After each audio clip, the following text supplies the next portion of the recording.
Boa noite. A gratidão é minha, primeiramente a Deus, por tudo que Ele tem me concedido a mim, a minha família, saúde, bem-estar, trabalho. A gratidão também à direção da casa, que faz o convite, tendo confiança de que nós poderemos falar alguma coisa que seja útil e do interesse para cada um de vocês. E também não poderia deixar de agradecer aos bons espíritos que nos acompanham, especialmente aqueles espíritos encarregados do trabalho dessa noite, que estão certamente aqui conosco e que nos apoiarão em tudo aquilo que nós necessitarmos. A nossa conversa dessa noite, então, gira em torno deste tema, o esquecimento do passado, que compõe o item 11 do capítulo 5º, Bem-aventurados os aflitos, capítulo 5º do Evangelho segundo o Espiritismo.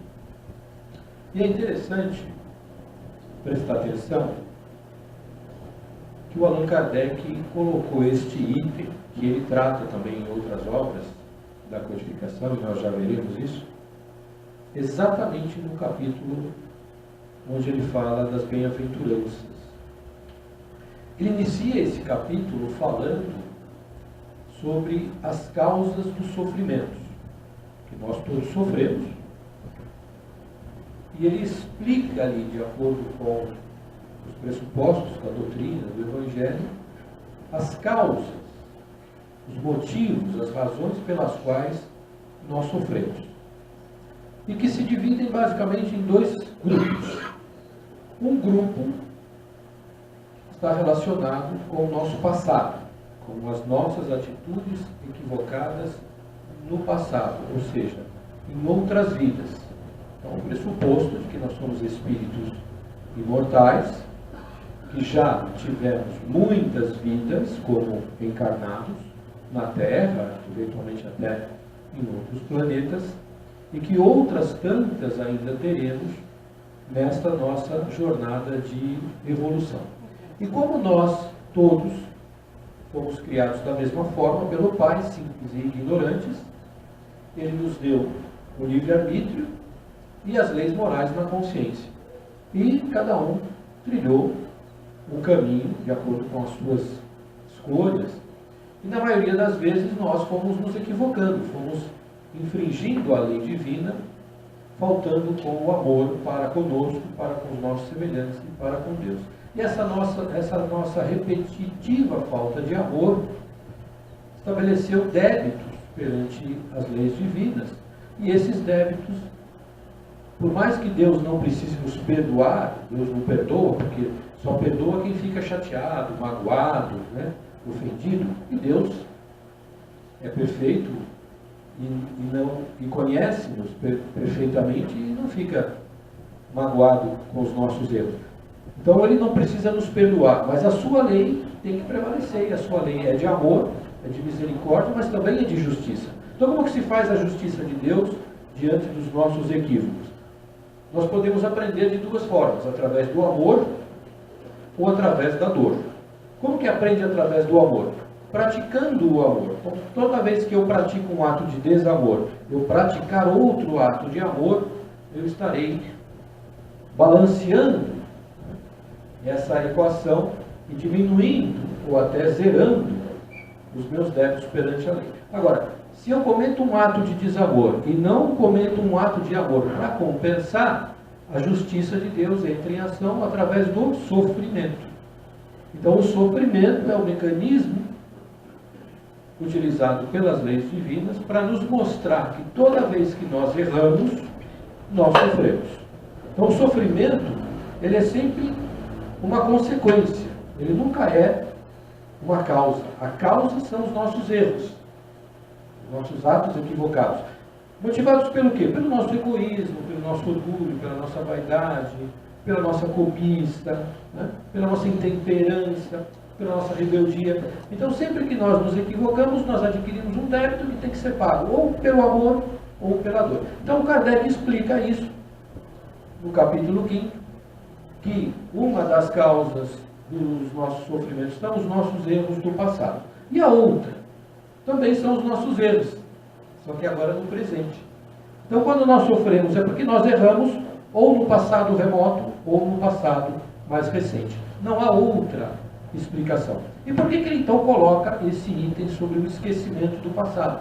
Porque ele vai tratar exatamente desse aspecto do esquecimento, mais uma vez nos mostrando com racionalidade, com bom senso, com lógica, o quanto Deus é amoroso para conosco, o quanto Ele é bondoso para com as nossas imperfeições, quanto Ele é paciente, quanto Ele é tolerante para conosco.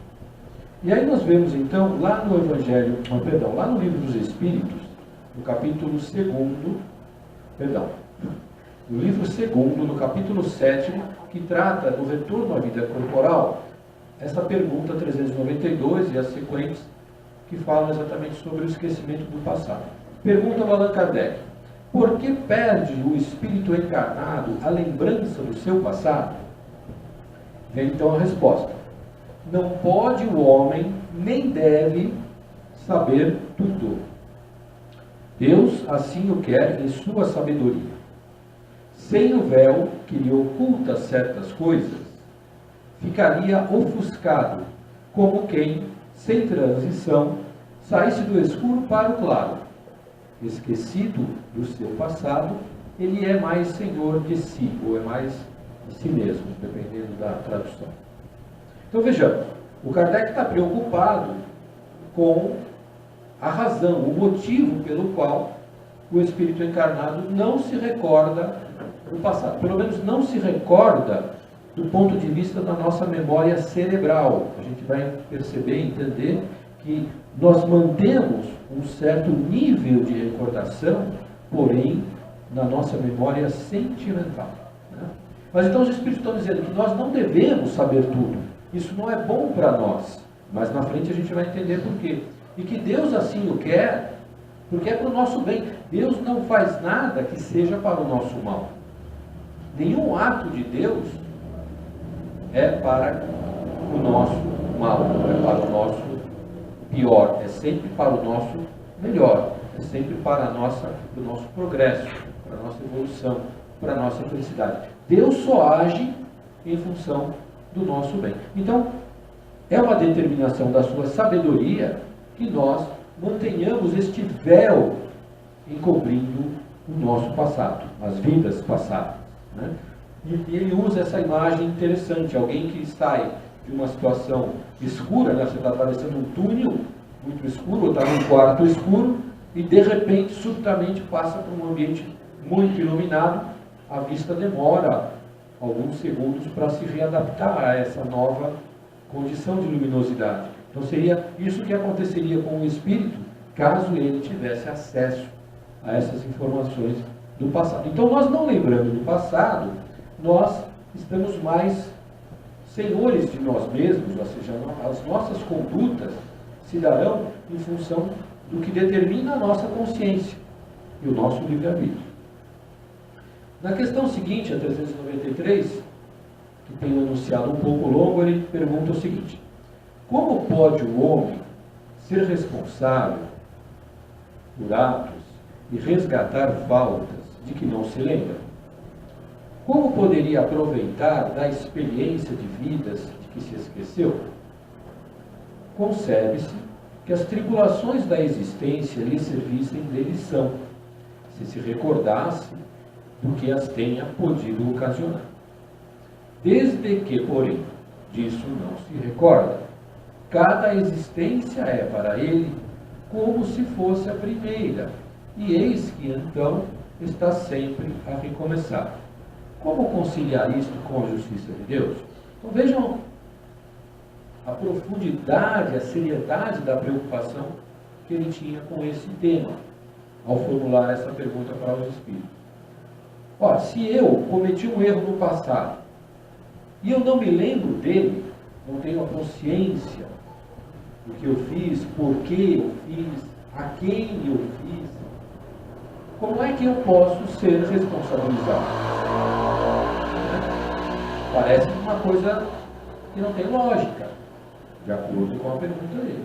Então ele diz, será que não seria mais útil, mais proveitoso manter esta memória e aí sim poder agir com conhecimento da causa do meu sofrimento, dos erros que eu cometi? Não seria mais interessante para a minha evolução?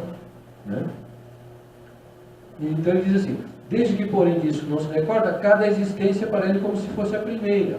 E aí eu me recordei lendo essa passagem de um filme com a Drew Barrymore e o Adam Sandler. Não sei se vocês assistiram, chamado como se fosse a primeira vez, que ela sofre um acidente e aí ela tem um problema de memória, que a memória dela só dura 24 horas.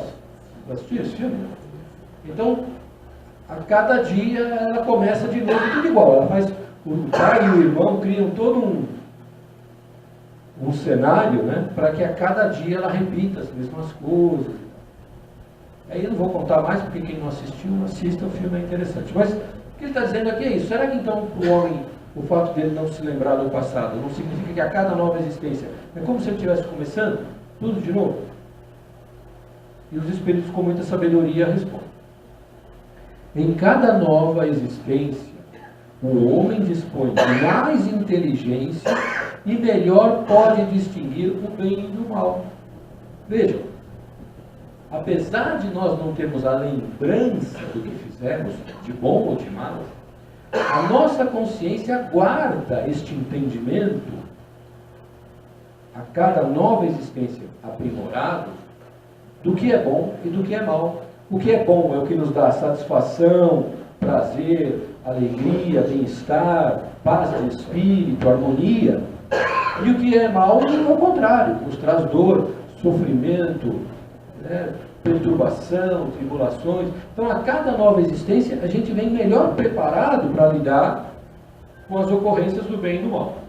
Onde o seu mérito, se lembrasse de todo o passado, ou seja, onde estaria o meu mérito nas minhas ações de hoje, se eu soubesse tudo que eu fiz no passado?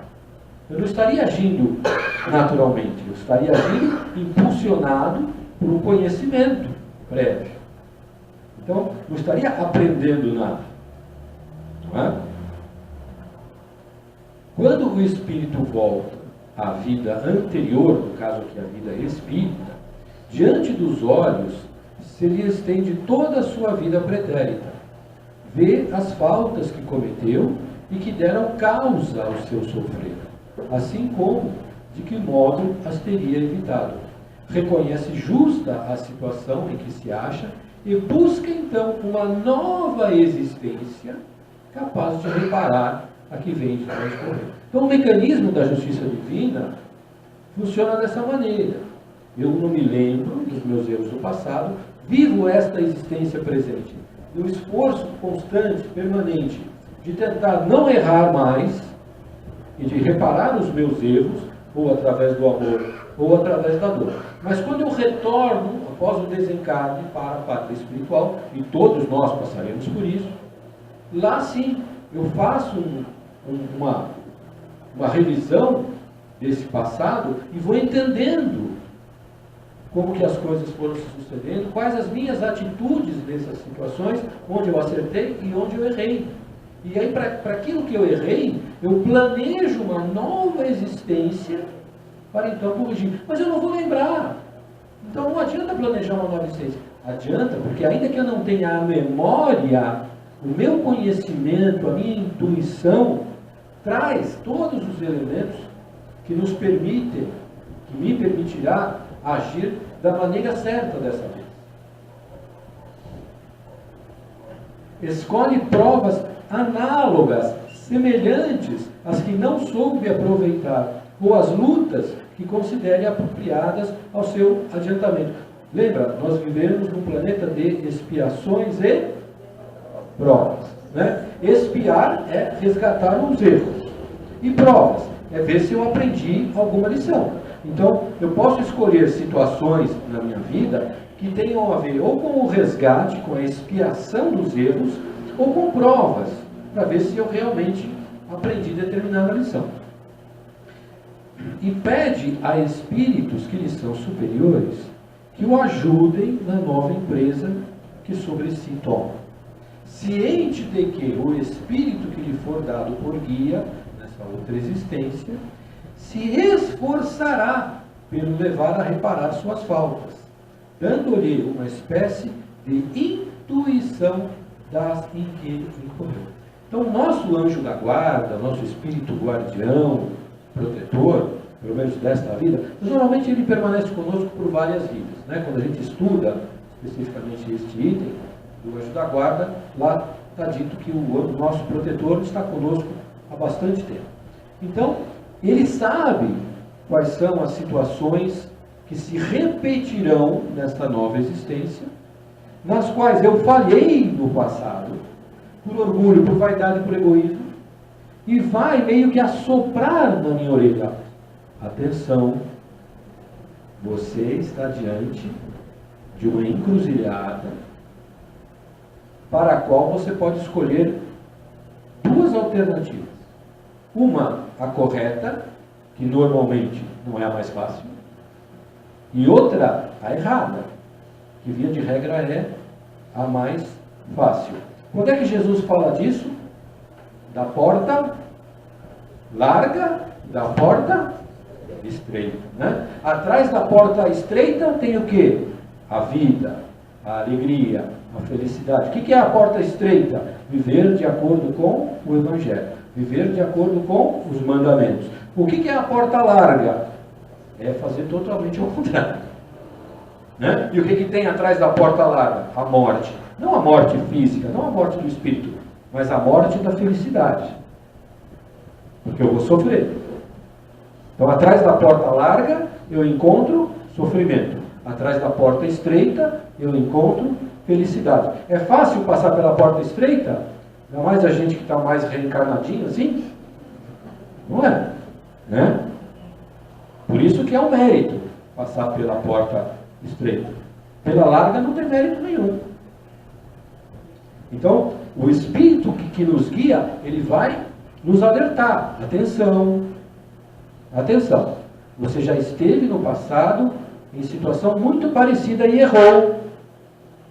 Você está diante agora de uma oportunidade bendita de corrigir, de reparar o erro do passado. Nós podemos ouvi-lo e agir bem, escolher a porta estreita, a alternativa mais difícil, ou não.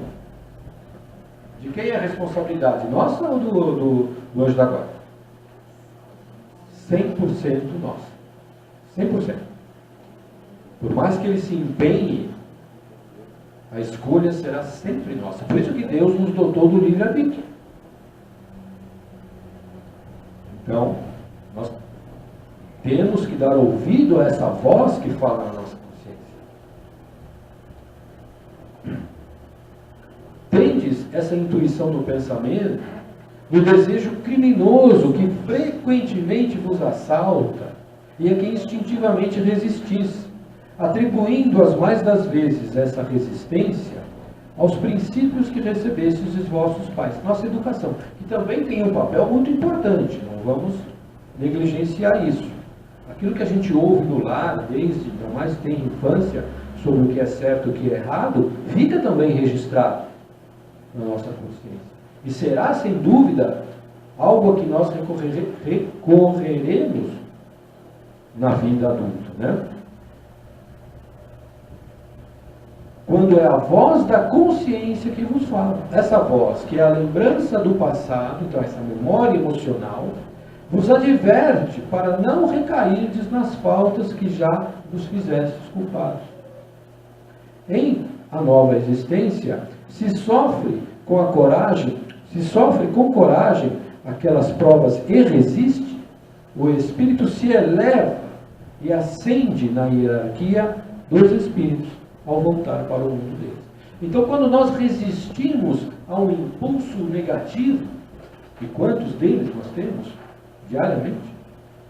Mas quando nós resistimos àquele impulso, porque isso não é certo, fazer isso ao outro é algo que vai me trazer dor e sofrimento, ainda que aparentemente eu considere que vou levar alguma vantagem. Mas essa é uma vantagem que não se sustenta. Quando eu prejudico o meu irmão, tirando dele algo que lhe é seu por direito, seja material, seja no afeto, seja na esperança, seja na alegria. Quando eu roubo o meu irmão, e não precisa ser só roubar dinheiro, quando eu roubo a paz do meu irmão, quando eu roubo a alegria do meu irmão, eu estou adquirindo um débito perante as leis divinas. O mandamento não é não roubarás? Não é esse o mandamento? Mas não é só roubar coisa material.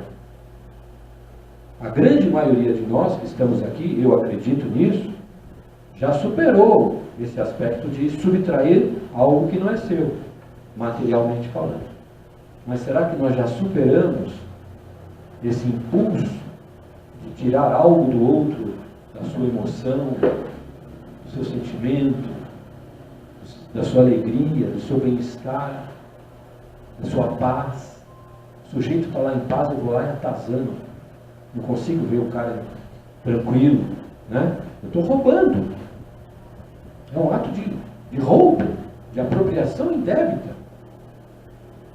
Então, está dizendo aqui, né? Quando eu consigo resistir a esse impulso, o meu espírito moralmente se eleva. E isso vai colocando créditos na minha conta bancária espiritual. E esses créditos vão fazendo o quê? Vão diminuindo o saldo devedor que está lá acumulado. Eu estourei o cheque especial, a conta garantida, o empréstimo consignado, está tudo estourado lá. Coitado do contador, está alucinado lá, né? Com o tamanho da minha dívida. Então, ao resistir aos impulsos negativos, agindo corretamente no bem, eu estou saudando esta dívida do passado. Aqui, voltando para o Evangelho, segundo o Espiritismo, lá no capítulo 11, ele diz assim, aqui são palavras do Allan Kardec, né? Em vão se objeta, ou seja, é à toa, né, que se questiona, que se nega, que o esquecimento constitui obstáculo a que se possa aproveitar da experiência de vidas anteriores. Então, é bobagem falar assim, se eu lembrasse, eu teria mais proveito. Bobagem. Havendo Deus entendido de lançar um véu sobre o passado, é que há nisso vantagem. Senão ele não seria Deus. Com efeito, a lembrança traria gravíssimos inconvenientes. Olha como Kardec coloca esse aspecto. Lembrar do passado, das vidas passadas, dos nossos atos equivocados, traria para nós gravíssimos inconvenientes. Poderia, em certos casos, humilhar-nos singularmente, ou então exaltar-nos o orgulho e assim entravar o nosso livre-arbítrio. Dependendo da lembrança que eu tivesse, eu poderia ficar muito humilhado ou muito envaidecido. Aliás, abrindo um parênteses, existe, né, e é uma terapia que ela é útil em certos casos, que é a terapia de regressão a vidas passadas, né? E é impressionante quando você conversa com as pessoas que procuram terapeutas lá, não muito sérios, que invariavelmente, eu fui uma rainha, eu fui um príncipe, eu fui um presidente de uma nação importante. Eu nunca ouvi ninguém dessas pessoas, eu fui uma humilde lavadeira, lá num longínquo rincão, né? Não, todo mundo foi um personagem ilustre da história. Ou seja, se a gente fosse deixar levar por esse tipo de coisa, nunca houve uma lavadeira, nunca houve um carpinteiro, nunca houve, porque todo mundo foi rei e rainha.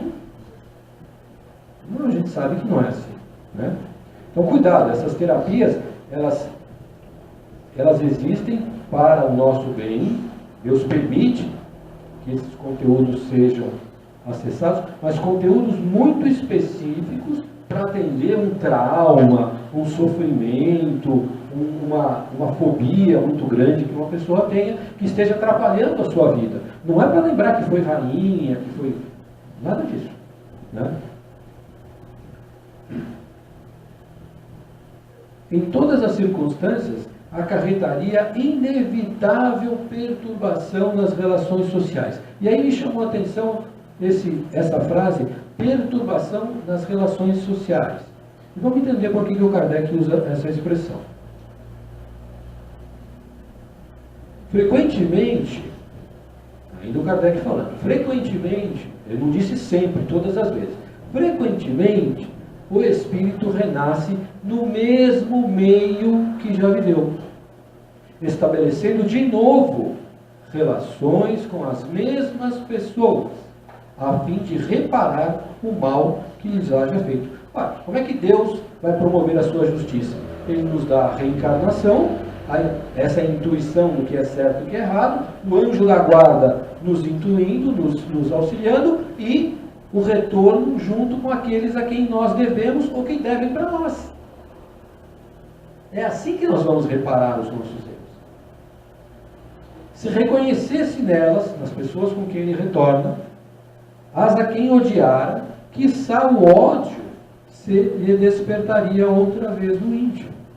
De todo modo, ele se sentiria humilhado em presença daqueles a quem houvesse ofendido. Então não nos ajudaria no resgate das nossas dívidas com aqueles que nós retornamos ao cenário terrestre e com os quais nós já convivemos no passado e a quem nós devemos, ou quem deve para nós, lembrarmos dessas circunstâncias nos detalhes.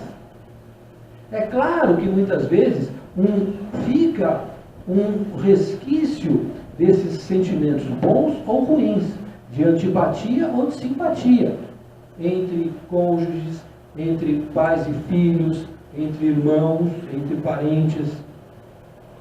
Mas nós não nos lembramos do que aconteceu, exatamente para que nessa nova experiência nós possamos fazer certo aquilo que fizemos errado no passado.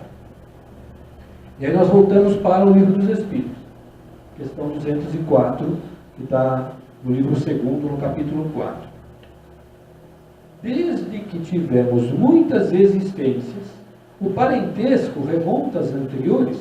Então ele fala lá que a lembrança perturbaria as relações sociais, que frequentemente nós retornamos ao mesmo meio, com aquelas pessoas com as quais nós temos compromisso. E aí, num outro momento, numa outra obra, ele pergunta: desde que tivemos muitas existências, o parentesco remonta às anteriores?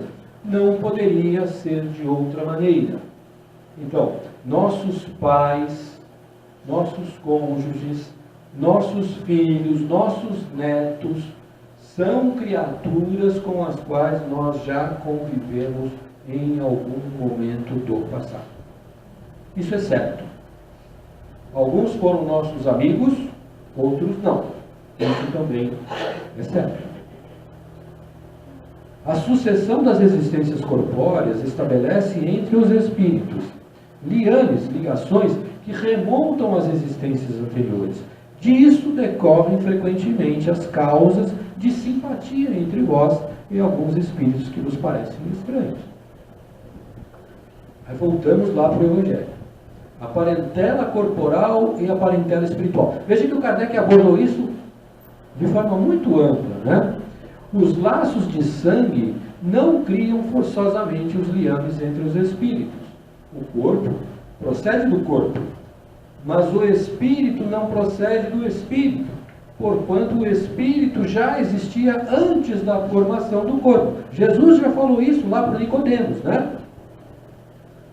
Não é o pai quem cria o espírito de seu filho, mas ele mais não faz do que lhe fornecer o invólucro corpóreo, cumprindo-lhe, no entanto, auxiliar o desenvolvimento intelectual e moral do filho para progredir. Então, não retornamos à vida encarnado para viver novamente circunstâncias análogas àquelas que nós já vivemos e nas quais nós erramos? Sim. Não retornamos no meio das pessoas com as quais nós já convivemos e com as quais nós erramos, ou que erraram conosco? Sim. Então é natural que aquele nosso filho, aquela nossa filha, seja um espírito que não fui eu que criei. O espírito é filho de Deus, assim como eu, mas que Deus prestou nesta existência para vir como meu filho, para quê? Para eu resgatar as minhas dívidas. E parte desse resgate é dar a ele uma formação intelecto-moral que o ajudará na sua evolução. Essa é a missão que cabe aos pais e mães, em relação a isso. Os que encarnam numa família, sobretudo como parentes próximos, são as mais das vezes espíritos simpáticos. As mais das vezes. Não quer dizer que sempre. Espíritos simpáticos, ligados por anteriores relações, que se expressam por uma afeição recíproca na vida terrena. Mas também pode acontecer, sejam completamente estranhos uns aos outros esses espíritos, afastados entre si, por antipatias igualmente anteriores, que se traduzem na Terra por um mútuo antagonismo, que aí lhe serve de provação. Então, com grande grau de probabilidade, nós nascemos numa família, no meio de pessoas com as quais nós temos afinidades por vínculos do passado e antipatias por vínculos do passado. E na nossa família, que nós constituímos como pais e mães, nascem irmãos da mesma forma, que podem nos ser simpáticos ou podem nos ser antipáticos. Por isso, às vezes o bebezinho está bem, está tranquilo, está feliz, e aí a mãe se aproxima para dar de mamar e ele abre um berreiro. Já viram isso acontecer? Ele está bem com todo mundo, menos com a mãe. O que é isso? A mãe bateu nele, judiou dele, queimou ele com a ponta do cigarro? Uma memória que o espírito traz emocional. E claro, quanto mais novo é o bebê, mais o espírito que está ainda nesse processo reencarnatório lembra desse passado. Quanto mais a reencarnação se concretiza, e ela se concretiza aos 7 anos, ele vai perdendo isso. Então por isso que é muito importante a mãe e o pai que tem um problema assim, que converse com o bebê quando ele está dormindo. Converse com ele. Mesmo que ele não seja tão bebê, converse com seu filho ou com sua filhinha quando ele está dormindo. Se você tiver situações assim, olha, eu sei que nós devemos ter algo muito sério do passado, eu devo ter feito algo muito grave a você, ou você deve ter feito algo muito grave a mim, mas não importa, Deus nos deu uma nova oportunidade de regressarmos, agora como mãe e filho, pai e filho. Vamos fazer dessa experiência o melhor para nós. Eu te amo, eu te recebi com todo o coração, com todo o carinho. Vamos superar. Vai conversando toda noite. Toda noite. Toda noite. Funciona. Mas não é esse o tema de hoje. Para nos melhorarmos, outorgou-nos Deus precisamente o de que necessitamos e nos basta. A voz da consciência e as tendências instintivas privam-nos do que nos seria prejudicial. Então não preciso saber de mais nada. Eu já tenho instintivamente o que eu sou, o que eu preciso fazer. Você quer saber o que você foi? Olha para o que você é. Nós não mudamos tanto assim. Entende? Então, não adianta imaginar que eu era muito diferente do que eu era no passado, pelo menos na última existência, na penúltima existência. Não era tão diferente assim. Então não vamos nos preocupar. Ao nascer, traz o homem consigo o que adquiriu, nasce qual se fez. Em cada existência tem um novo ponto de partida. Pouco lhe importa saber o que foi antes. Se se vê punido, é porque praticou o mal. Suas atuais tendências más indicam o que lhe resta corrigir em si próprio. E é nisso que deve concentrar-se toda a sua atenção. Porquanto daquilo de que se haja corrigido completamente, nenhum traço mais conservará. As boas resoluções que tomou são a voz da consciência, advertindo-o do que é bem e do que é mal, dando-lhe forças para resistir às tentações.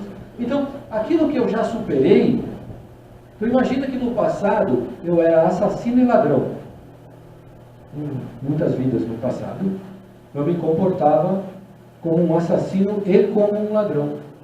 E vamos imaginar que passaram-se algumas existências e eu consegui superar a minha tendência a matar o outro. Eu deixei de ser um assassino. Então, já não resta na minha intimidade nenhum traço deste passado delituoso. Para que raios eu vou lembrar? Entende como Deus é bom?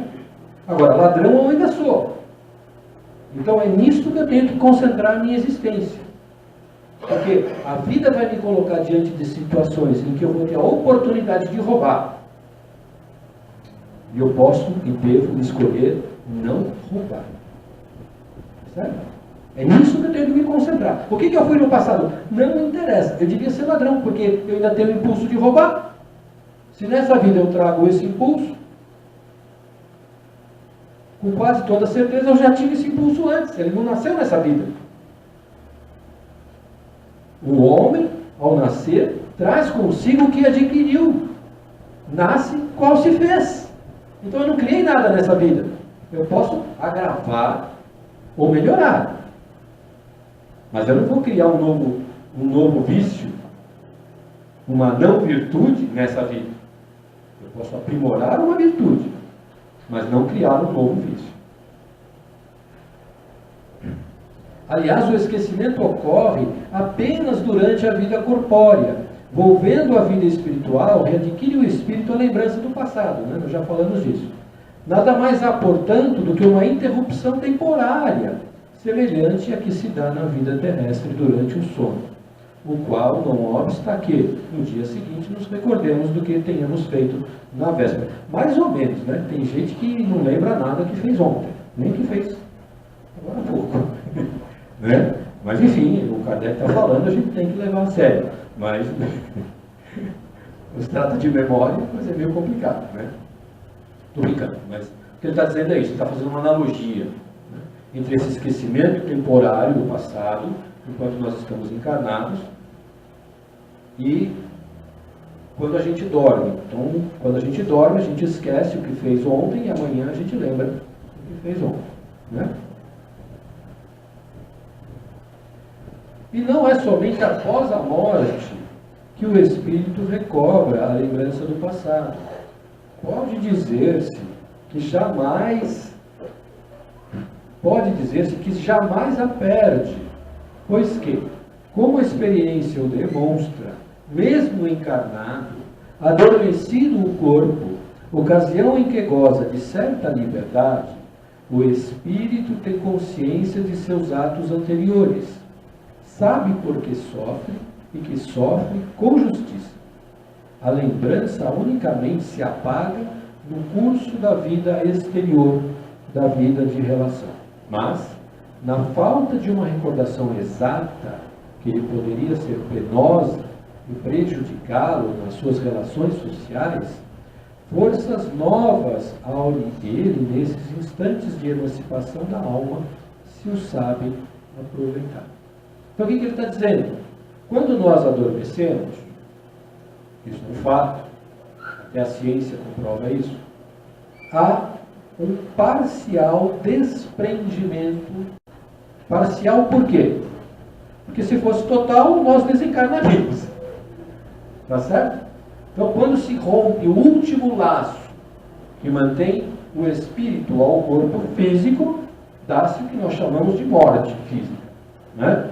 Então, essa morte que acontece durante o sono, ela é parcial. Há um desprendimento do espírito e nessa condição, como ele está circulando no mundo espiritual, reencontrando figuras, personagens com os quais ele estabelece ligação no mundo espiritual, ele recobra essa memória do passado. Tanto nós podemos encontrar amigos queridos, como inimigos terrenos. travar combates terríveis durante o sonho. E aí a gente chama de pesadelo, né? Nossa, sonhei a noite inteira que eu estava lutando, fugindo, brigando, discutindo. Só eu que sonho isso? Alguém mais? Né? O que é isso? A gente encontrou com alguém que não era muito... que não gosta muito da gente. Né? Com razão, porque alguma a gente fez. Né? Não somos santos. Então, como é que essa criatura que fica nos perturbando, estando nós acordados ou dormindo, vai diminuir o grau do seu ódio e da sua perturbação? Ela vendo que nós estamos lutando para nos melhorarmos. Então, quanto mais nós formos persistentes no bem, mais os nossos inimigos espirituais vão se convencer de que eles também têm que mudar de atitude, mudar de caminho. Que esse apego à vingança só faz mal a eles mesmos. Porque nós estamos sofrendo porque nós merecemos. Agora eles estão sofrendo porque escolheram sofrer. Olha que insano. Então a nossa melhora ajudará os nossos companheiros do passado, a quem nós devemos, a uma, parar de nos molestar. 2, recomeçar o seu trajeto de evolução. E 3, cria condições para que nós nos reconciliemos. É a nossa conduta que fará tudo isso. Tem gente que acha que faz um trabalho lá, bota um nome na boca do sapo, dá uma bebida para o santo, uma galinha, não sei o quê, vai resolver. Não vai resolver. O espírito não se apega a esse tipo de coisa. São rituais aos quais a gente ainda está muito ligado, mas é só a nossa conduta que muda isso. E nós temos que nos esforçar. Então, fica aqui esse tema, né, para a nossa reflexão. O esquecimento do passado, ele é uma bênção, ele não é eterno, ele é provisório, parcial, que nós trazemos a intuição. Não nos seria bom lembrarmos do passado, então Deus é justo e misericordioso nessa providência, e não interessa, vamos cuidar daquilo que nós percebemos em nós. Sempre aquela lição, né? Conhece-te a ti mesmo. Se eu não me conheço, como é que eu vou saber o que eu preciso melhorar? Ou o que eu já melhorei? Eu não me conheço. Então, somente através dessa autoanálise, dessa autoconsciência, é que nós teremos condições de caminharmos com segurança pela porta estreita, né? Seguindo e praticando o Evangelho de Jesus, que Ele nos abençoe hoje e sempre. Nós vamos orar então, para depois passarmos para os passes. Eu faço esse convite a cada um de nós, para que nós busquemos com a nossa vontade, com a nossa disposição, com a nossa certeza, o Espírito imortal, o Filho de Deus, que habita em nós. Que entremos em contato com a nossa realidade espiritual, pois assim nós naturalmente estabelecemos um canal de comunicação com o Pai amoroso, bom e justo, e a Ele nós dirigimos os nossos pensamentos, agradecendo profundamente tudo o que temos recebido em nossas vidas, todas as dádivas, as bênçãos, as alegrias, mas também as dificuldades, as dores, pois elas são as nossas professoras. Através das situações difíceis, nós vamos aprendendo a viver como se deve.